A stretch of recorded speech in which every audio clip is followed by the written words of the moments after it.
আমার জীবনে বড় আফসোস থাকলো, আমি জাতির সামনে ভালোভাবে কথা বলতে পারলাম না। যারা মিথ্যে কথা বলে তাদেরই সংখ্যা, তাদেরই জনতা লক্ষ হাজারো কোটি।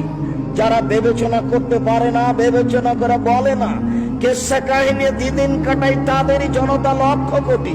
আমরা জাতির সামনে ভালোভাবে দাঁড়াতে পারলাম না, এমনিতেই চলে যেতে হবে এটা মনে করছি।